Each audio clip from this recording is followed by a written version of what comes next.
Organçаңды көргенде энекеңен жан шығар. Атаңдың көріне органçаңды қараса.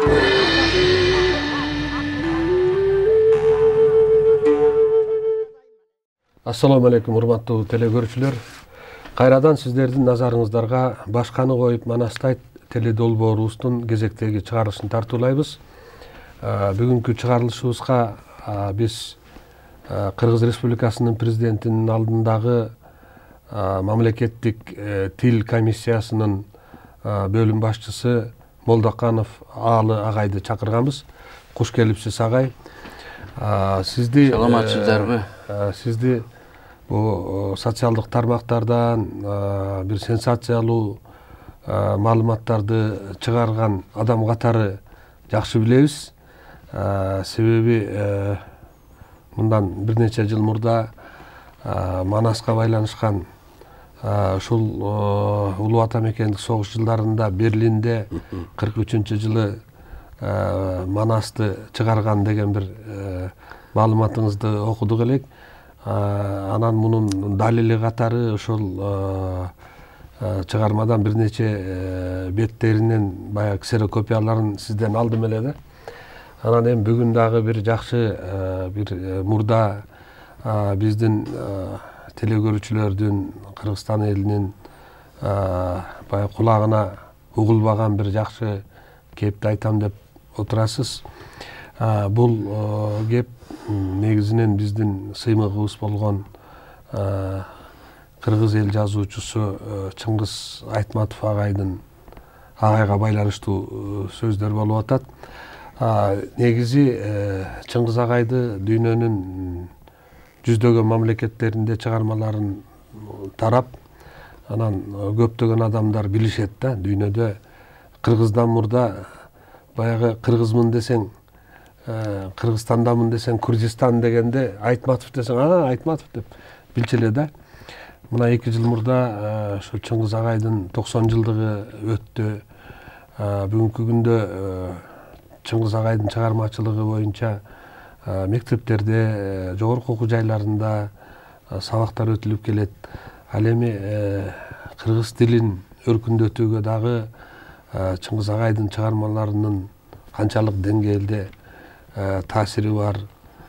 Кепти ушундан баштасак кандай дейсиз? Жемки рахмат. Эми ал кишинин чыгармачылыгы тикеден тике таасири бар. Анын үстүнө мына өзүң атап өткөн мамлекеттик тил боюнча улуттук комиссия деген мекеменин түзүлүшүнө дагы бул кишинин сунушу болгон.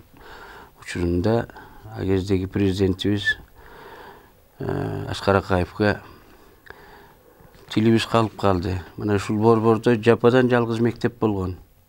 Ушу кандай болот? Бала бакчанын баары башка тилде тарбия берет деп сен президенттин карамагында, президенттин алдында чоң кадыр барктуу комиссия түзүп, бул ишти колго койбосоң деген бул ишин башында сунушу болгон. Ал комиссияны башкарган Камбаралы Бобулов, жазуучу. Жазуучу Камбаралы Бобулов ал кезде коомдук уюм эле, Кыргыз тил коому деген. Ал киши ошол коомдо иштеп, депутат болуп, андан кийин орукчал болуп калган. Ал киши бир аз алыстап калган учур болчу. Бирок андан кем эмес, мекенчил, жазуучу, өзү менен жакшы үзөңгүлөш мамиледе жүргөн Казат Акматовду ошол комиссияны башкартып, ушундай түзүлгөн. Эми айтып өттүң, улуу жазуучубуздун, улуу инсаныбыздын 90 жылдыгы жалпы алганда мамлекеттик деңгээлде жакшы өттү. Кыргызстандын бардык булуң бурчтарында, анын ичинде борбордо, жогорку кеңештин өзүндө дагы жакшы белгиленди, жакшы сөздөр айтылды. Бирок баягы эл билген эски нерселер көбүрөөк айтылып, бул кишинин бизге жасап берген эмгеги өзгөчө. Кийинки өмүрүнүн соңку жылдары бул киши элчи катары Европада жүрүп калды. Ошол тушта кылган эмгектери тууралуу анча айтылбай калды. Өзү ар кандай пикирлерди айтылып жүрөт да, баягы Кыргызстанга эч кандай мындай бир Ошондой пикирлерди. салымы тийген эмес, өзүнүн чыгармачылыгы менен эле жүргөн деген сыяктуу да пикирлер айтылып жүрөт. Анан ушул боюнча дагы өзүңүздүн пикириңизди айтсаңыз. Урматтуу Темке, биринчиден ушул Манас атабыздын аты менен аталган студияңа чакырып, анан эми көпчүлүгүбүз кийинкинин манасы улуу агабыз, улуу жазуучубуздун ушул мамлекеттик тилге байланышы туурасында сурап калдың. Мына азыр президентке караштуу мамлекеттик тил боюнча улуттук комиссия деген мекеменин түптөлүшү, иштеши дагы 20 жылдан ашып баратат. Ошол Чыңгыз Төрөкулович Айтмановдун сунушу менен болгон убагында. Бирок ал эми ал киши ойлогондой милдет аткардыбы комиссия, аткара албай атабы, ал эми ал башка маселе. Анан эми бүгүн айталы деп аткан маселе, мен ушу бир улуу жазуучубуздун 90 жылдыгы да жалпы алып караганда абдан жакшы өттү. Мамлекеттин жетекчилеринин, эле мамлекетибиздин коомчулуктун колдоосу менен республиканын баардык булуң бурчтарында, анын ичинде Борбор калаабызда, Жогорку Кеңештин өзүндө бул киши жөнүндө баягы сөздөр айтылды. Бирок эми эл билген, элге жат болуп калган, анын чыгармачылыгына байланышкан баягы мурдакы тааныш нерселер көп айтылды дагы. Бул кишинин өмүрүнүн соңку жылдарын өтөгөн элчилик кызматтагы жасап кеткен иштери, кыргыз элине карата ошо сыртта туруп ойлогон ойлору, ушул нерселер кичине кемчил калып калды. Бүгүн эми ошолор жөнүндө, ошолор бирдай айтып берүүгө арзый турган бир чоң окуя жөнүндө мен муну биринчи жолу ушул жерде айтайын деп келип атам. Бул 2001 жыл. 2001 жыл ушу май айлары болуш керек. Ушу азыр биз кеп кылып аткан мамлекеттик тил боюнча улуттук комиссияда мен жоопту катчы болуп иштеп турам. Ал киши менен жакшы саналаш, үзөңгүлөш жүргөн Казат Акматов ушул комиссиянын башкарып турган кези болчу. Ал киши Чыңгыз Төрөкулович менен өмүрүнүн акырына чейин жакын мамиледе жүрдү. Анан ал киши кызматка ошол күнү эртең менен бир саат 11-ге жакындай кечирээк келди.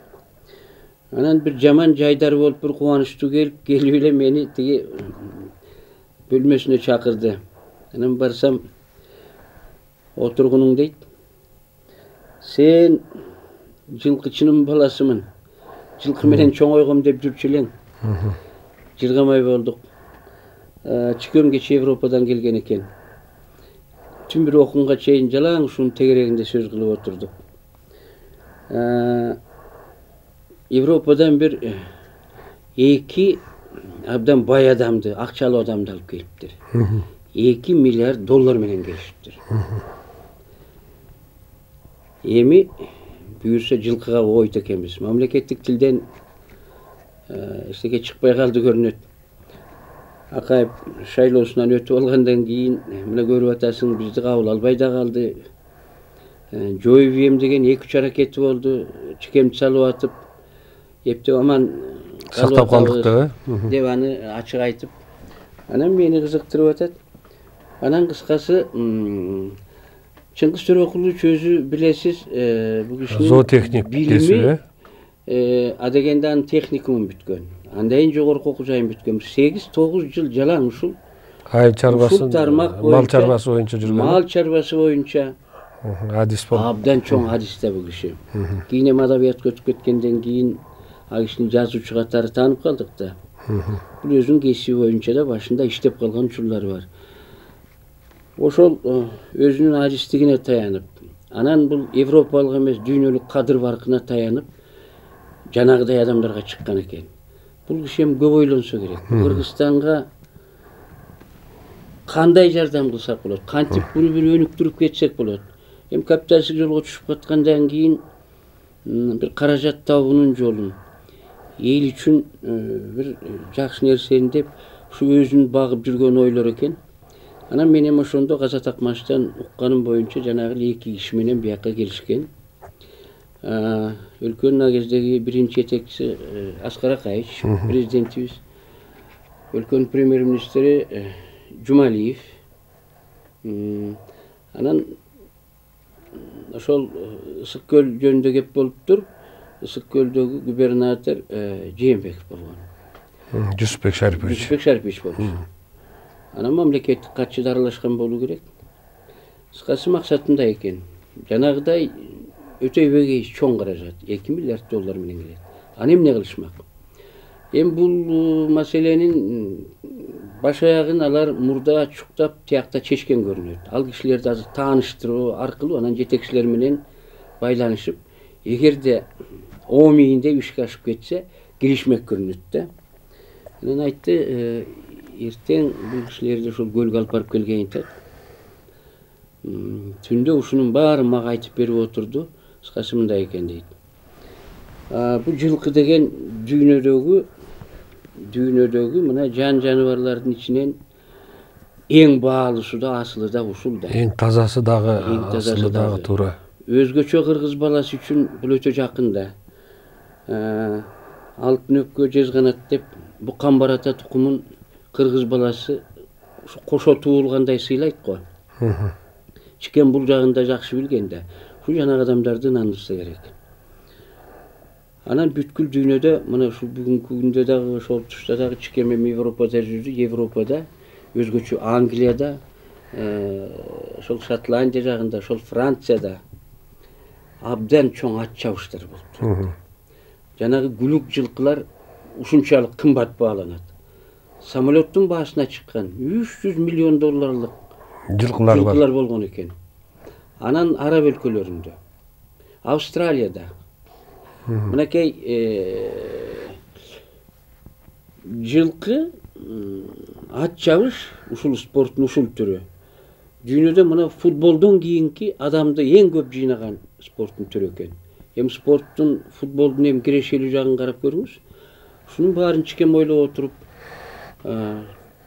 жылкы баласы биздин жерге абдан ылайыкташкан. Бул эми салкынды жакшы көргөн жаныбар да, эч убакта ысыкты сүйбөйт. Биздин жайлоолор, биздин жана катыш чөбүбүз.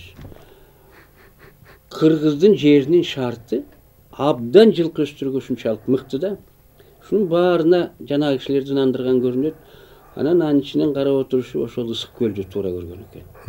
Кыскасы жанагы максат боюнча жанагы акча адегенде ошол жака келип кетип жылкыларды, ошол араб жылкыларын, англис тукумундагы жылкыларды Европадагы, Америкадан, туштан, Япониядан алып келип, биздин өзүбүздүн Түркмөнстандын жылкыларын алып келип, теке жоомар телторот деп Манаста айтылган ахал текелерди, азыр ахал теке деп айтылат.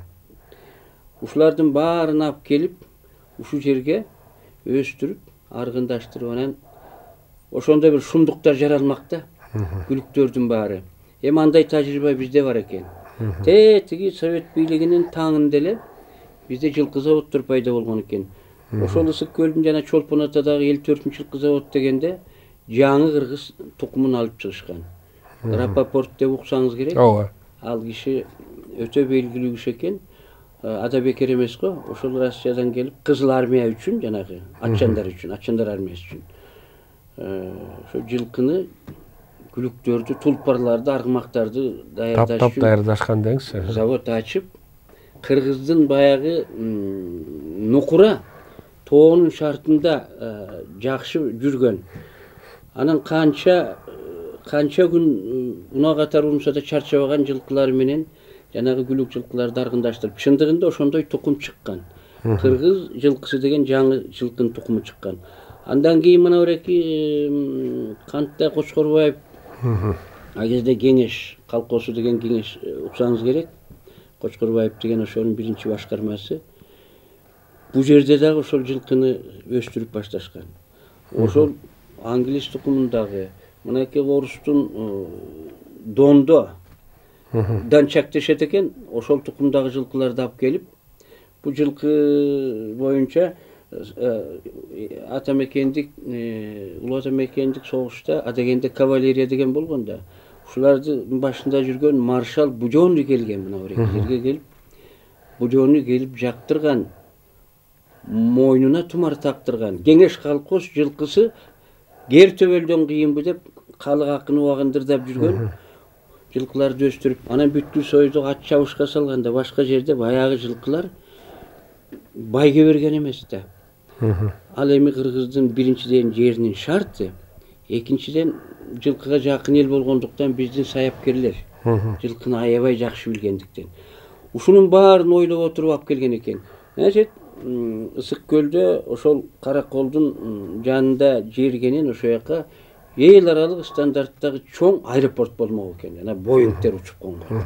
Аны менен ошол Европадан, дүйнөнүн кулуңгучтарынан биз жана күлүктөрдү алып келип, таптап, ончакты жылда чыгарып, мыктыларын анан эл аралык аукцион менен жана аны кайра сатып, эми жылкынын баасы жөнүндө айтып атпайбызбы?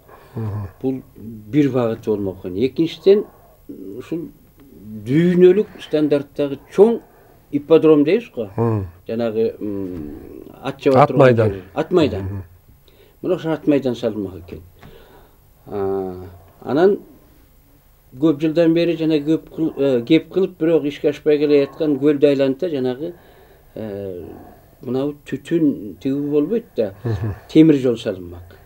Жанагы ток менен жүрө турган унаа жүрмөк.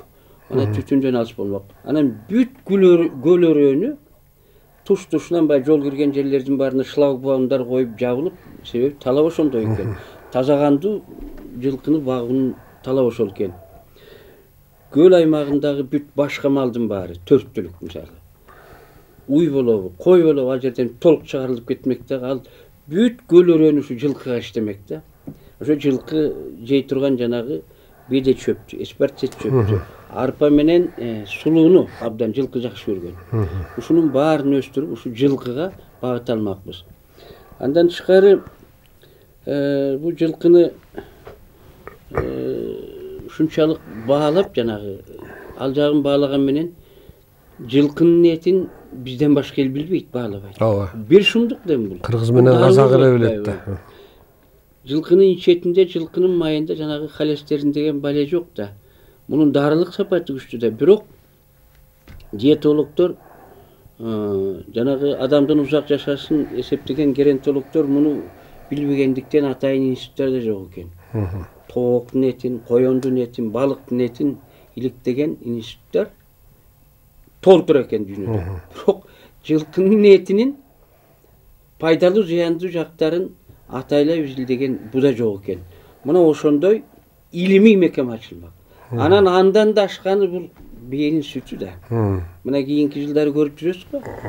Жазында мынакей бие саап баштары менен. Мына 1 айдан кийин башталат да, апрелдин аягында. Жылкынын сүтү азыр эң баалуу болбодубу? Мына Тоо Ташта биеси барлардын баары байлап, элдин баары ошол жака барып сүт ичип айыгып атпайбы? Ал боюнча жанагы Чыңгыз Төрөкуловдун ою боюнча ошол жыл бою ошол биени саап, кымызын баягы аны сактоонун, даярдоонун технологиялары иштелип чыгып, кымыз боюнча институт ачылмак экен. Ушундай окумуштуулардын баары иштеп, ушунун баардыгы жылкыга иштеп, анан жанагыдай аргындаштыруунун, асылдандыруунун натыйжасында бир 5-10 жылдын ичинде биздин жылкылар ал жанагы Европадагы, Австралиядагы, башка континенттердеги чаап аткан ат чабыштарда таптакыр. Буга эми менин көзүм жетип турат, анткени биздин жайлоолор, биздин чөп шумдук да. А тигилер жанагы стойловое содержание дейт, алар жанагы байкушту көлөккөгө багып, сарайдан чыгарбай, бираз эле машыктырып сууткан учурда алып чыкпаса, жылкы камалып жатат да. Бизде эркин да. Бизде күлүк жылкыларды жайын жедирет.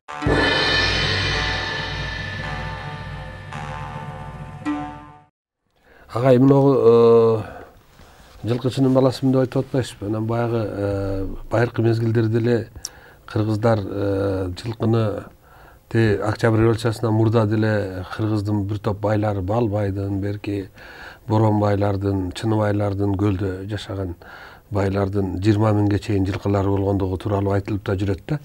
Ал тургай бүгүнкү күндөгү деле биздин жанагы жакшы олигарх жигиттерибиздин дагы 10 миң жылкылары ошо арпа аксайларда багылат деп айтылып жүрөт да. Анан чыны менен ошол эгерде Чыңгыз агайдын алып келген проекти иштеп калса, анда Кыргызстандын ушул көл кылаасы, балким Нарындын да бир топ жери ошо жылкыга өтмөк экенбиз да. Эмне себептен бул проекти кабыл алынбай калды? Инвесторлорго жакпай калдыбы же кандай себеби бар бекен? Ушуну изилдеп көрдүңүзбү? Бул өзүң айткандай, адегенде Кыргызстандын бир облусу көл аймагы. Анын жайлоолору менен кыштоолору ошол жылкы чарбаларына иштеп баштагандан кийин бул дүйнөгө таанылмакта. Эң биринчи иретте биз жанагы күлүктөрдү таптап, эл аралык аукциондо сата баштамакпыз. Ат спорту өнүкмөк. Анан ат туризми абдан өнүкмөк. Абдан өнүкмөк. Ички мынакей өзүбүздүн кыргыз баласы эркек төрөлгөндөн эле жоокер болсун деп аны атка мингизип, чыйрак, бышык кылып чыгарган да. Тайга минип кичинекейинен эле ошондой көнгөн да. Анан бул бир идеологияга алмашмакта. Бүгүнкү күндөгү жанагы оорунун көбү дагы ошол ат минбегенден чыгып атат да. Бул бир шумдук болмокта. Эл аралык туризм бул биздин жерибизде абдан гүлдөмөк. Анан жанагы көлдүн өзүнүн айланасы эле канча миң жылкыны батырмакта. Башка малды алып кеткенден кийин, төрттүлүктүн башка түрлөрү өтүп кеткенден кийин ушул камбарата калмактагы жалаң камбарата менен жана айтып атпаймынбы, алардын талабы боюнча алар жана шлагбаум коюп башканы өткөрбөйт экен да. Ошондой талап бар экен. Жана таза кандуу деген түшүнүк бар. Муну билсеңиз керек.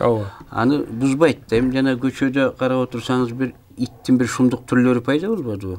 Ал жылкыда дагы жана кан оошуп, кан бузулмак да. Эми анын мыктыларын, эми күлүк деген миңден бири чыгат. Күлүк болбогонун эмне кылабыз? Күлүк болбогонун этке даярдайбыз. Жылкынын этин даярдамакпыз. Саганга даярдамакпыз, жана кымызды сатмакпыз, этин сатмакпыз. Бүткүл дүйнө ошол жылкыга оомок. Кыргызстан жылкы менен абдан чоң аты чыкмакта. Анан өзүң айтып аткан жанагы бүгүнкү күндө биздин байларыбыздын албетте ошол акчалуу шарты бар, мүмкүнчүлүгү бар адамдардын канагы иши болуп калды. Алар жылкы кармаганга, жылкы бактырганга, жанагы саяпкерди жалдаганга, анын тойтун кармаганга акчалуу адамдардын баардыгы азыр жылкыны кармап атат. Ошол Россиядан, Европадан, Польшадан бир шумдук аттарды алып келип, жанагы өзгөчө улака күчтүү аттарды жасап, байкап атасызбы, жанагы адамдын тилин түшүнүп турган аттар пайда болду. Улакчы жерден улакты еңип атканда ошо жата калып, анан чал куйругундай улак колго тийгенден тетияка сызып жөнөп. Бул асылдык ушундай эң акылдуу жаныбар да. Баарын көнөт. Ат бийлейт. Адамдай бийлеген аттар бар да. Шумдук аттар бар. Мына циркте көрүп жүрөбүз го. Ушунун баардыгы чыкмакта. Анан жылкы боюнча эми бир шумдук да. Кыргызда жылкынын мына өңү бар да. Муну Дастан Исламович бир жерде бир жазыптыр. Жылкынын ушул өңү боюнча 27 түсү бар деп, 27-ни санаптыр эми ал. Ал болгону Манас эпосунан алып санап атканы да. Эми жылкынын жанагы эми батыштын жылкылары көбүнчө жанагы чалыш келет дагы күрөң жылкылар болот да өңү. Эми Кыргызда тору, карагер, кула, жерде, чабдар, боз, ак деп жанагы кызыл дейт ошону. Мен карап отурсам, өң түстүн баары айтылган, бир гана жашыл айтылбайт экен. Жашыл ат деген жок экен. Ушул эмнеге байланыштуу билбедим. Мына эки чөп эми көк жашыл болуп турат да, балким ошо чөптүн өңү болбосо, башка баардык өң жылкы баласында бар экен. Башка малдан айырмаланган Кудай ата. Чөптү деле жашыл болуп турганы менен көк деп коебуз го. Эми аны биз көк деп айтабыз. Көк аттар бар, буурулдар бар, карагерлер бар. Каралат, саралат, торалаттардын баарысы бар. Бирок ушул жашылдан башка түс бүт бар экен. Бул эмнеден кабар берет? Биз жылкы менен ушунча жакын болгонубуздан кабар берет да, чыны менен ошондой экен да. Анан азыр жанагы биздин байларыбыздан эми болсун ал жорго таптаган, күлүк сууткан бүт ушулардын иши болуп калды да. Эгерде жанагыдай жолго коюлуп калган болсо, бизге башка жанагы араптар жерден алган мунайды сатып коюп отурбайбы байып? Биз ошол жылкыны таптап, жылкыны минип, жылкыны сатып коюп гана кымызын ичип этин жеп, жылкы менен эчтеке кылбай, өнөр жайында кийирбей, булгабай ошол менен атагы чыкмак экен. Анан жанагы сиз берген суроого келейин. Бул эң түйүндүү маселе ушул.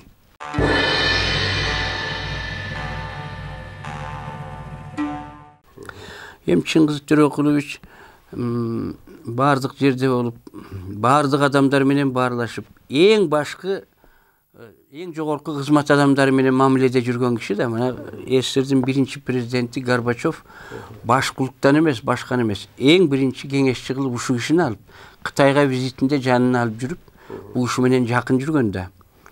Бул кишинин сөзү каяка болбосун өтүп турган. Өзүнүн Орто Азиясында болуп, түрк дүйнөсүндө бул кишинин кадыры бар өтө бийик эле да.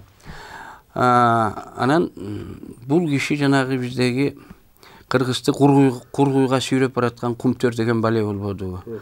Бул алтын деген бизди бир акыры азапка салат го. Алтындан тынчыбай келетебиз да. Эми ошол башталып Кумтөр жылып кеткенин көрүп, менин эми мындай жаман оюмда бул киши Кумтөрдү токтотуунун бир альтернативасы, бир жолу катары ушуну алып келген экен да. Себеби Кумтөрдөн ала турган кирешеден бул ашык киреше берип, анан жанагыдай табиятты талкалап бузуп атпайбы? Мынакей 2 күндүн биринде жер көчүп кетип, жердин астында сөөгү алынбай кишилер калып атат, тоо бузулуп, суу бузулуп атат. Жалаң жанагы акчасын алып жерди булгап аткандардын аны менен жумушу да болбой калды да. Муну бул киши түшүнгөн экен. Анан ушуну алып келсем, жетекчилериме ушуну жайсам, ушунун кирешелик экенин айтсам, мынакей $2 миллиард деген оңой каражат эмес да. Ушуну баштап алсак, анан бул Кумтөрдү токтотот го деп. Анткени ал талап боюнча жанагыдай кен касылып, жерди жарып, жанагыдай уузаттар бар жерге жылкыны жолотпойт да. Ошону жаптыруу талабы болмок экен да. Вот ошого альтернатива катары муну сунуштаган экен да. Демек биздин бийлик эле тилекке каршы баягы жадырап жайнаган Казат Акматов 2-3 күндөн мага жанагыдай жаман кабарды угузду. Чикемдер тияка барып келишти. Кыскасы баягы сунуштан колдоо тапкан жок. Дагы анчыш керек, минчиш керек дегендей ой айтылды. Өзү негизи баштан аяк Чыңгыз Төрөкулович 3 жолу ушундай чоң сунуш менен келген. Мынагы Манас аэропортун Орто Азиядагы эң чоң аэропортко айландыруу боюнча да бир сунуш менен келген. Бу дагы ошол кездеги бийлик тарабынан көп колдоо тапкан эмес. Бул аэропортту Манас деп атаганга да Чыңгыз агай кишинин сунушу бу киши орусча, кыргызча макаласы жазган. Мен а кишинин орусча макалаларын, орусча сүйлөгөн сөздөрүн которуп жүргөн кишимин. Кыргызда Киртак деген мекемеде тас. Ошол жерде иштеп, а кишинин сөздөрү абдан татаал болор эле, ойлору өтө терең болор эле, сүйлөмдөрү узун болор эле.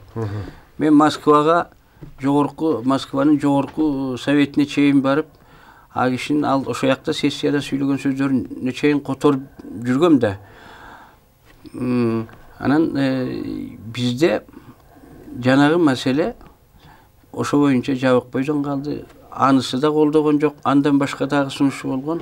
Ушуну менен бул кишини биз таптакыр тосуп салдык. Анан элчи катары чоң адам, чоң сунуштар менен, чоң иштер менен келген экен. Өзгөчө мынабу аргымак деп биз атап койгон жанагы долбоор абдан башкача болмок да. Эми ага биз кайсы убакта барабыз, качан болобуз, жөн эле ойлоп отуруп жүрөгүн канайт да. Бул киши анын баарын эсебин алып, маселесин чечип, табиятын, тияк биягынын баарын чыгаргандан келди да. Ал жөн эле бир кишилер келбейт да жанагы сөз менен. Анан Казат Акматов дагы айтат, Menimçe bulardın jeke kızıkçılığına karşı gelip kaldыбы, je bu kişinin şunçalık tanımal bolup ketişinden çoçup atabı. Men azırınça düşünbödüm. Şunday tosup koygan eken degende aytты, birok men keyin oylonуп oturup ayrım adamlar menen kеңешип de gördüm. Bu kişinin öz balası Askar Aytmatov ошол кезде бизде кийин Тышкы иштер министрлигинде иштей калып жүрдү. Баягы жакында сурап, ушундай долбоор уктуң беле десе, уккам деди. Ал кишине жабык долбоор болчу. Бүттүги жерди жаап ушундай кылмак мен билгем деп ошентип айтып атат да. Мунун болгону чын. Бирок коомчулукта бул көп айтылган жок. Аны атайлап тиги Казат Акматов деле кийин кеп кылган жок. Ушул экөөбүздүн ортобузда ушу ойдон калды. Балким билгендер бар. Ошол эле мезгилде дагы баягы айтыла калып жүрчү да, жанагы Кумтөрдөн мурда Сиябека деген компания бар эмес беле? Ошону Чикенин уулу Санжар алып келген деп да жүрүшөт го. Бул мындай ушактар толтурат эмке. Эми бир адам билип айтат, бири көрүп жүрөт, бири көрбөй жүрөт дейт го. Ар кандай болушу мүмкүн, бирок кандай болгондо да ошол алтынды казып алуу керек деген сунушта балким агише ошол алтынын алсак, ошол алтындын бир элге кереги тийсе, а жерде алтындын көп кору бар экен, жаман ой менен башталган жок да. Бирок аны бузуп, буруп койгондордон бале болду да. Ага жанагы 500 барактан турган негиздеме жазып, элдин башын катырыштын кереги жок эле да. Бул жеп жеңил болчу да. Келген инвесторго ушу жерден 10 kilo altın alsan 5 kilim bizge veresin. Bizim banka salıp koyuyorsun. 10 tonun alsan 5 tonnasını koyup koyuyorsun. Kalganın kanda işletesin, emne kılasın, özün işin degen en jönökөй işkeme menen işleşiyoruz gerek de. Bizge teğim ver. Teğim ver. Bizim yerden alıp atasın. Kalganın alıp get. Joğa kanday kıldı. Tatal bir formulalarga salıp, anan kireşenini sevinen degende alıp çıkıp, oşentip aldап oturup, tigine munu kılıp oturuşup, bul akırı... Bunca çıgaşa gitti de ondan çıgaşasın kireşeden köp kılıp koyup bilen. Anı bize septegen jokmuş da. Anın bari jabık da. Biz kireşeni azaldık deydi. Al jaşırat da, aytpayt da. Anısını bildirbeyt da. Demek aram adamdardın aram maksatına geçip baratkanın bu işi baykadı da. Baykadı. Al kişi jakşı oy menen oşolordu balkim sunuştagan çıgar başında. Gelip ayma kişinin jana ar bir mayda baratına kiyilgiş albayt ele da. Tazarak boluş kerek ele da. Көзөмөл деген жакшы болуш керек эле. Жок, жанагы эл аралык шумпайларга алдаттык. Анан алардан өзүбүздүн ички шумпайлар ашып кетти. Мына бүгүнкү күнгө чейин ушул чыр басылбай келиппи. Мына көчө 2 марттагы ушу жердеги ызычуу митинг мына ошонун улантысы. Бул эмне менен бүтөт дагы да билбейбиз. Дагы да айтпайт. Дагы эле бүдөмүк, дагы эле. Мына ушуну байкаганда улуу киши alıp tınbay altın degen al dağı tın degen söz eкен de. Bu kara jerge girsin. Buga jolo boylu dep oşonu japtıram dep janagını ap kelgen eken. Bul şunduk dolbor bolgon. Özü negizi çınında ele bayagı men dagı birinci jolу ugup atam. Bul uşunday dolbor bolgondugun Kırgızstandın көп эле элдери bul dolbordu bilbese gerek. Eş yerde kep bol elek. Anan bul bir jagı, ekинчи jagı Eğer mümkünçülük bolup kalsa gelecekte dile bul dolbordu kayra jandandırıcı dolborga da oylayın da. Mümkünçülük bolsa. Üçün Çikemkindey kadır var. Yani size көз айтып аткандай Çikemkindey tereң bilim, жылкы дегенде түшүнүү, кыргызды түшүнүү, элди түшүнүү, адамды түшүнүү андай деңгээл бизде жок.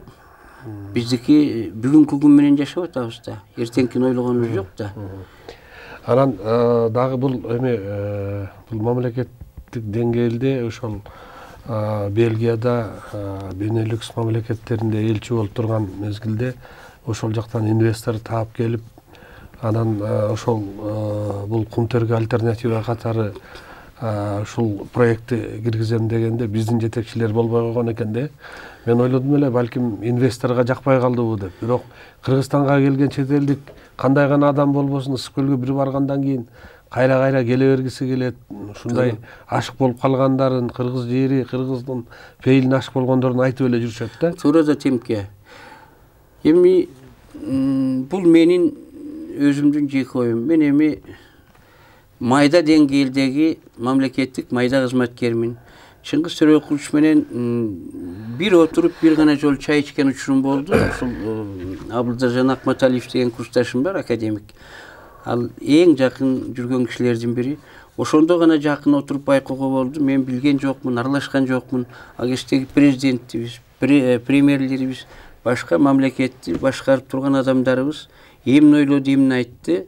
Бул эми ачык маселе, бирок менин жаман оюм так ушундай болгон деп ойлойм. Мунун болгону чын. Алыке, мен майда уровендеги, майда деңгээлдеги чиновникмин деп атпайсызбы? Ошол эле мезгилде сиз билесиз да, чикем жөнөкөй адамдар менен деле жакшы мамиледе болгон. Ошолордун бирин өзүңүз да айтып жүрөсүз. Жанагы Темиралы Кунашев деген котормочу, жазуучу, гитарист, кыргыз күүлөрүн гитарада баягы гитарага салып чертип жүргөн замандашыбыз бар да. Баракелде. Анан ушул киши дагы мындай караганда бир карапайым эле көчөдө жүргөн бир кыргыздын баласы. Бирок ошол адам менен тетиги президенттер менен сүйлөшүп жүргөн Чыңгыз агайдын ортосундагы мамилеси тууралуу да айтып каласыз да, ушуну дагы токтоло кетсеңиз. Бул өтө кызык жагдай да, Темке. Эми көпчүлүгү чикемди ойлойт. Чикем эми ушул дүйнөлүк жүктү көтөрүп, кыргыз элинин атынан ошол Москвада жыйындарда жүрүп, анан биякта деле аз эле болуп жүрдү да. Анан кийин кишини улгайып калган учурунда баягы элге аралашып атканы болбосо, ал учурунда бул кишини жанынан учурашып, жанында болгон адамдар өтө аз эле болгон да. Бул кишини көрчү эмес да эл. Ушундай бийик адам эле, бийик жүргөн эле да. Анан эми ошондон улам ар кимде ой кетет экен, бул киши баягы бийликтегилер менен, анан чоң адамдар менен гана мамиле кылып жүргөн экен. Анан карапайым адамдардан алыс болгон экен деген ой бар да. Анан бул киши карапайым адамдарга жакын жүргөн учурлары болгон. Бирок муну көпчүлүк биле бербейт. Албетте, айылында баягы шекерге барган учурларда тууган туушкандар менен пендечилик дегендей мындай иштери катышы болсо керек да. Анан жарагы чындыгында таланттуу жигитке, өтө карапайым жигитке, Темиралы Кунашев деген. Мына ошону менен өтө жакын мамиледе болгонун да көп эл билбейт. Айтылган эмес. Мен ошо жана 90 жылдыгында ушундай нерселер, ушундай жактар, ушул адамдын ушундай айкөлдүктөрү, кылган жакшылыктары айтылса деп ойлоп жүрчүмүн да. Ошонун көп айтылбай калды. Ошонун бирөө ушул Темиралы Кунашев. Темиралы Кунашев мына бүгүнкү күндө дагы бар. Мен аны менен кийинки кездерде кичине жакын мамиледе болуп жүрөм. Куранды кыргызчалап которуп чыгып, мен ошого редактор болуп, азыр эми ошону коомчулукка сунуштаган турабыз. Ошол Темиралы Кунашев өзү жогорку билимди албаптыр. Анан өзү орто мектепти бүткөн. Өзү орто мектепти бүтөт. Анан өзү абдан зээндүү экен. Анан өзүнүн ата-энеси дагы эмес. Ошол айылда бир кичине табыпчылык кылып жүргөн Оңолбүй деген бир байбиче. Ошонун баласы менен ойноп жүрөт экен. Анан ушуну байкайт экен дагы. Бул өзү Аксыдан болот. Анан ошол Алабок Аксы тараптагы абдан белгилүү диний аалымдар, жанагы кары дейт турбайбы? Кары дейт. Ушундай абдан белгилүү адамдардын колуна берет. Анан ушул жатка билген адамды кары деп коет. Диний билимди бул ошолордон алат. Ошо Куранга өтүп кетип бир 6 жыл, 7 жыл жалаң ушул араб тилин бул абдан үйрөнүп чыгат. Биздин молдокелер азыр сырттан окуп келип атат. Араб борборлорунан окуп атат. Бухара, Ташкенттерден окуп келип атпайбы? Илгери бул Уфадан окучу экен. Анан бул жөн эле ошондой жанагыдай билимдүү кишилерден билим алат. Анан мунун артынан түшүп калат. А кезде биз эми баягы атеисттик өлкө элек да. Анан бул ушул динге берилип кеткен экен. Анан элдин баарын окутуп, динди жайылтып атат деп, мунун артынан жанагы биздин а кезде КГБлар түшүп калгандан кийин бул качып 2 жыл Рыспай Абдыкадыров менен обончу. Ошону менен 2 жыл жашынып, ошонун үйүндө жашайт. Ошто жүрөт. Анын турмушун көрөт. Анан бул өзү музыка жагынан дагы ушунчалык чоң ышкыбоз эле эмес. Өзүнчө чыгарган, өзгөчө жанагы гитара деген аспапты жакшы ойногон жигит да. Анан жанагы айненеси ойлойт дагы ушул баланын кичине бир атагы чыкса болот эле. Муну эми ким буга жардам берет деп ойлоп отуруп Чыңгыз Төрөкуловичка келип айткан экен. Ал Тургай кызын алып берип күйөө бала кылып алыптыр муну. Ушундай бир бизде бир жигит бар. Менин күйөө балам. Чыңгыз ушул баланы бир көрбөйсүзбү? Анан ушунун бир багын ачпайсызбы? Анан мына деп анан кыскасы Чыңгыз Төрөкулович менен таанышат, сүйлөшүп көрөт. Ошол күндөн тартып Чыңгыз Төрөкулович өтө жакын жүргөн экен муну менен. Муну билбейбиз да көбүбүз.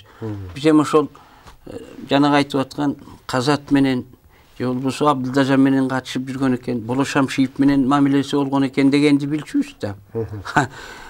Бул көп жолу барат. Анан буга кеңеш берет. Сен ушул Куран боюнча дегеле мусулман цивилизациясы боюнча бир шундуктарды айтып атасың деп экөө көп кеңешип көрүп. Анан сен жогорку билимиң жок экен. Бирок бир кичинекей иштеп көрбөйсүңбү деп анан Илимдер академиясына кезде койчуйуп президент болуп турса керек. Телефон чалып эле алгыла могу керек силерге. Силерде ушул араб тилин кыйратып билгениңер деле жок болуш керек деп бул кишини орноштуруп салат.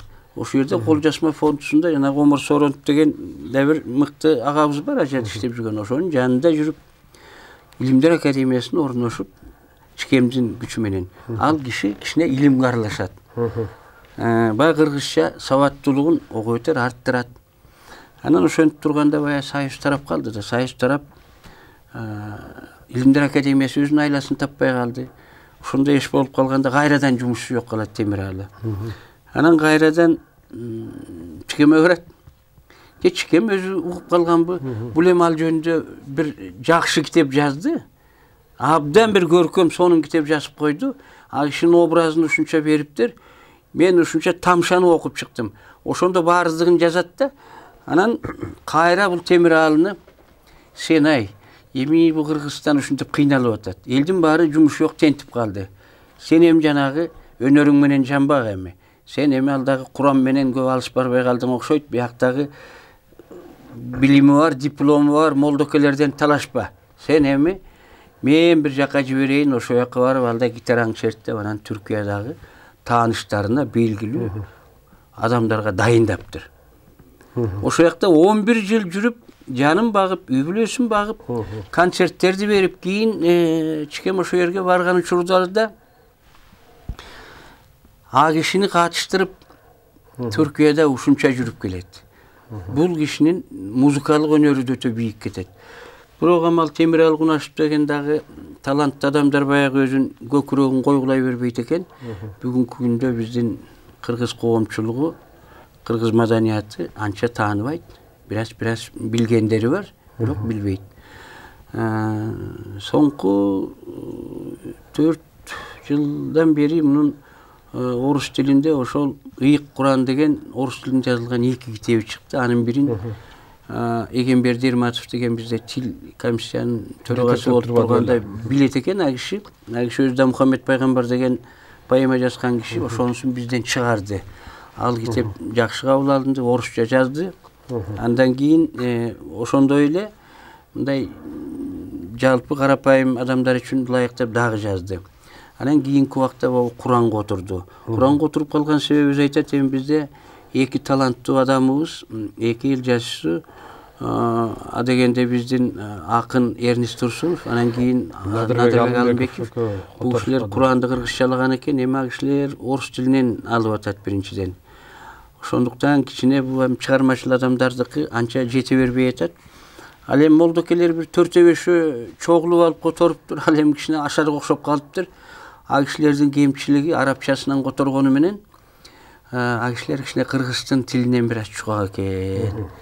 Кыргызча бериш керек да, өзүң которуп аткан, жазып аткан тилиң жакшы билсең. Ошол жагынан бир аз кемчилиги бар экен.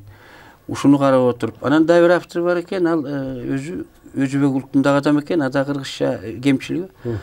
Мен ушуну карап отуруп, мен ушуну Куранды которуп чыктым. Ушуга бир адабий редактор болуп бербейсизби деп менден сурангандан мен карап кичине пикирлеримди айтып, экөөбүз ошону иштеп чыктык. Бирок ал Куран азырынча жарык көрүп басыла элек. Анын өзүнөн чыгарганга каражат да жок, болгону жанагы мечитте кароолчу болуп, өзүнүн карапайым күнүн көрүп атат. Бирок ал ошол ааламдык илими бар. Чыңгыз Төрөкулович менен жалаң ошол бийик деңгээлде сүйлөшкөн адам. А киши ушуну жанагыдай эки жолу чоң жардам бергенин айтты. Андан тышкары өзү менен замандаш катары пикирин угуп, жактырып, кубаттап, кеңештерин берип, ушундай колдоп жүргөн. Бул эмнени айтып атат? Бул улуу адамдын жанагыдай карапайым адамдар менен мамиледе болуп, айкөлдүк кылган, чыгармачыл адамга жардам бергенинен кабар берип атпайбы? Азырынча биз билген эле ошо бир адам болуп атат да. Ошол чикем менен карапайым адам менен мамиле кылган. Балким башка да адамдар менен мамиледе жүргөндүр. Албетте, Чыңгыз Төрөкулович 80 жыл өмүр сүрдү. Өтө өкүнүчтүүсү ошол кишинин 80 жылдыгы мындай өтө электе жанагыдай капыстан ооруп калды дагы. Кандайдыр бир табышмактуу түрдө дүйнөдөн өтүп кетип калды. А кишинин 50 жылдыгы учурунда абдан жакшы өттү. 50 жылдыгы. Андайын 60-70 жылдыктары а киши өзү көңүлдөнгөн жок көрүнөт, жакшы өтпөй калды. Албетте чыгармалары чыгып турду, кинолор тартылып атты, спектакльдер коюлуп атты, ал киши жөнүндө абдан чоң кептер болуп атты. Бирок мына бүгүн мен бир эки нерсесин айтып атам. Ушул өңдүү нерселер, элди кызыктыра турган, чындыгында үлгү боло турган нерселер. Чикемдин деңгээлинде эч ким жокко, бирок баары бир биз мыктыбыз. Кыргызга жардам кылып жүрөм. Кыргыз элинин камчысын чаап атам, намысын коргоп атам деп жүргөндөр үчүн үлгү ала турган нерселер да мына мунун бардыгы. Бул өзү масштаб бийик да. Мына бирөө жанагы мамлекеттин деңгээлиндеги ишин айттым биринчисинде. Экинчисинде катарда карапайым адамга кылган жардамын айттым. Мен Темирал Кунашев деген бүгүнкү күндө сиз экөөбүзгө окшоп галстук тагынбайт, карапайым жашайт эл катары. Азыр ошол жанагы кайненеси убагында ошо кишине жер алып, арендалап, аны ошо жерге бир мешит салып койгон экен. Ошо мешитте кароолчулук кылып атат. Ошо жана китептерди чыгарганга дагы ушу бирөөнүн жардамы менен жазылган китептер буйруса чыгып калар. Мына Чыңгыз агайыбыздын биз эл билбеген, биз билбеген эки бир жагын бүгүн ачып бердиңиз. Ана негизи кыргыз баласы биз сыймыктанган эң туу катар кармаган эки нерсебиз бар да, манасыбыз бар, анан ушу Чыңгыз агайыбыз. Муну баарыбыз айтабыз. Анан эми жана башында, сөздүн башында ушу сиздин манас боюнча баягы сенсация катар айткан эмеңиз менен баштадык элек. Ушул 43-жылы Берлинден чыккан манас тууралуу дагы биздин телекөрүүчүлөргө бир аз айтып берсеңиз. Бул өзү өтө кызык окуя. Мен Константин Кузьмич Юздахиндин окуп атканда көрүп калдым, бирок ал киши лекциядан алыстап калган үчүн экен. Кийин мен бул жерде иштеп атканда ошо кишинин 125 жылдыгына туш келип калдык дагы. Ошо кезде вице болуп Ниязалиева деген киши жаңы келип аткан бизге куратор эле. Ошо киши келип калган учурда ушуну айта калдым. Бизде ушу кишинин быйыл 125 жыл болуп атат. Кыргызга 40 жыл кызмат кылып, кыргыздын сөзүнүн баарын жыйнап берип кетиптир. Муну кандай дейсиз десем, сөздүк түзүп берген адам дейбиз. Имал сөздүк түркологиядагы эң башкы сөздүк. Мамлекеттик сыйлык алган сөздүк башка элде жок. Кыргызды жакшы көрүп, кыргыздын нан тузун татып, ошол киши кыргызга кызмат кылып, мынакей сөөгү биздин жерде ятат. Ошону кылып кетти. Өмүр бою жыйнаган архивин таштап кетти да. Айта калсам, ошол киши ал кездеги премьер-министрибиз Оторбаев болчу барып айткан экен, өткөрүш керек дептир. Бирок эми баягы мен ойлогондой деңгээлде болбой калды. Кыргыз-орус мамилесин бириктирип, ушул улуу адамды кичине жакшыраак деңгээлде десек болгон, бирок 125 жылдыгын ошондо өткөрүп калдык. Сиз эмнени сурадыңыз эле азыр? Жанагы Германияда чыккан манас боюнча. Анан мен ошо 125 жылдыкка даярдык көрүп атып, ал кишинин архивин чачтым. Ага эч ким деле кызыкпай баягы толуп турган экен. Ошо папкалардын ичинен бир кичинекей кагазды таап алсам, Ошол жерде 65-нчи жылы Франциядан bir илимпоз киши келген экен дагы, Юнус Алиев деген, академик Юнус Алиев, ректор болуп турган убак экен. Анан ошол кишиге айткан экен. Германиядан манас чыккан 43-нчи жылы. Бул эсиңер муну билесизби? Деп анан кийин ошону салып ийип, анан ал киши башына Константин Кузьмич Юдахинге жазып берген экен. Анан ошо боюнча мен билген кишилер деле аз көрүнөт. Ошо кишинин жанагы архивинде турган экен. Баягыны алып анан оозум ачылып таң калып, бу 43-нчи жылы эстер менен согуш жүрүп атса, Берлинден бул манасты чыгарып Гитлер эмне мындай деп анан ойлоп отуруп, бизде азыр эми ар кандай айта беребиз го, тарыхка тиешебиз бар жогу деле. Биз өзү ари экенбиз, аруу эле экенбиз, немис менен кичине каныбыз жакындайт экен, Гитлер биздин китебинде жазып кеткен экен дей беребиз. Анан бир журналисттер менен кеп кылып отуруп, ушуну кеп кылсам, сиз эмне үчүн ошондой деп ойлойсуз? 43-нчи жылы согуш тиякты көздөй ооп, немистер жеңилерине көзү жетип атканда, айласы кеткенде деп койдум да. Бу Гитлер эмне кыларын билбей, Манастын арбагына бир жалынып көрөйүн деп 43-нчи жылы Манасты чыгарып жиберген турбайбы Берлинден.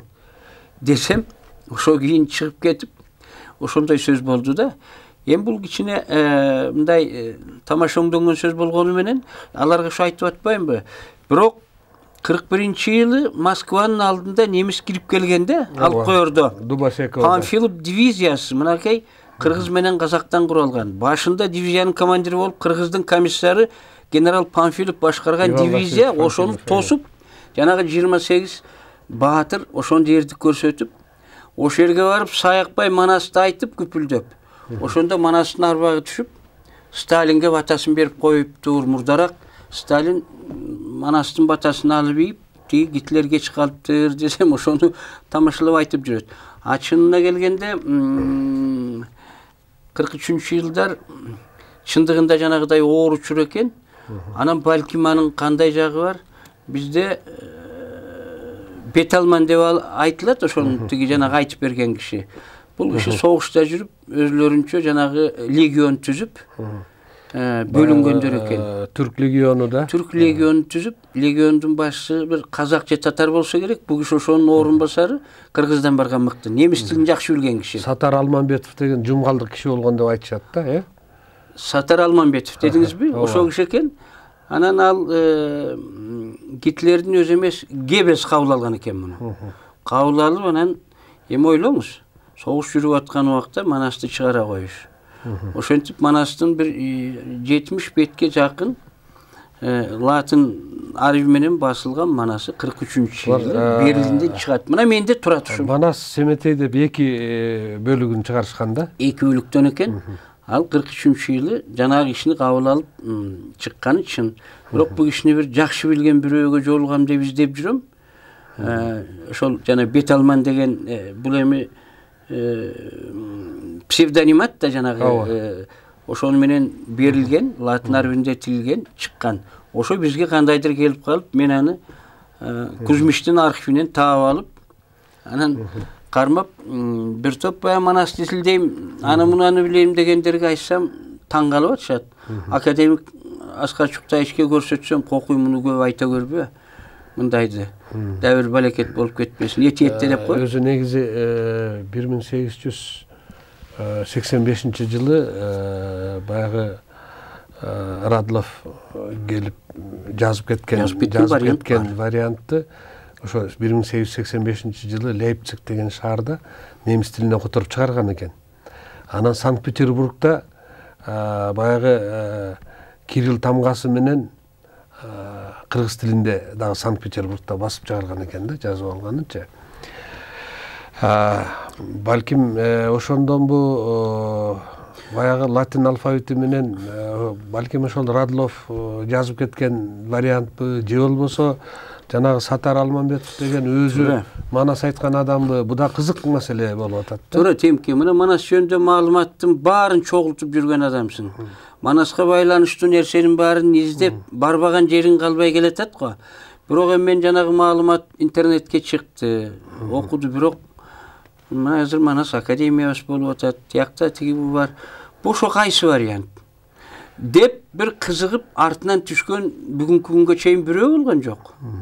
Бирөө кызыккан жери жок. Негизи мунун бир жагы баягы Германия менен Советтер Союзу душман болуп согушуп аткан мезгилде чыгып атпайбы? Анан биздин окумуштууларды мунун артынан түшпөгөнүнүн бир себеби катары мен ойлойм ушул.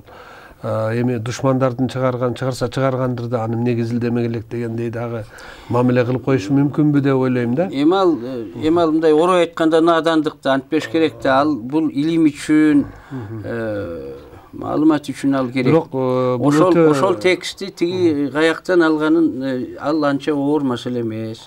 Мынакей тиги жерде турат. Салыштырып койсо кайсы папкада экенин менден сураса мен барып таап берем мисалы. Аны алып чыгып биздеги белгилүү варианттардын көбү Кудай ашыгы чыккансып атат. Анан мына ошону менен нан жеп жүргөн, изилдеп жүргөн, иликтеп жүргөндөр салыштырып койсо болот эле да. Биздин Илимдер академиясында Манас сектору болгондо акыркы кезде эле жок болуп калбадыбы? Азыр бөлүм болуп иштеп атат. Азыр ошол бөлүмдөгүлөр деле муну карап салыштырып коюшса болот да. Алке сизге терең ыраазычылык билдиребиз. Себеби бүгүн эң негизгиси Чыңгыз Дөрөкулович Айтматов тууралуу элге белгисиз болгон эки бир жакшы окуяны айтып бердиңиз. Урматтуу телекөрүүчүлөр, бүгүнкү биздин маектешибиз Кыргыз Республикасынын президентинин алдындагы мамлекеттик тил комиссиясынын бөлүм башчысы Аалы Молдоканов агай болду. Сизге чыгармачылык ийгилик каалайбыз. Жанагы өзүңүз редактор болуп дайындап аткан китептериңиздин ошол Темиралы Кунашевдин өзү жеке которгон Кураны, Чыңгыз агай жөнүндө, Рыспай Абдыкадыров жөнүндө жазган эскерүү китеби дагы Кудай буйруса биздин телекөрүүчүлөрдүн, кыргыз китеп сүйүүчүлөрдүн колуна тийип калар. Сизге терең ыраазычылык. Рахмат, Темке, рахмат. Урматтуу телекөрүүчүлөр, шуну менен бүгүнкү берүүбүз соңуна чыкты. Кийинки көрсөтүүлөрүбүздө жолукканга чейин аман туруңуздар.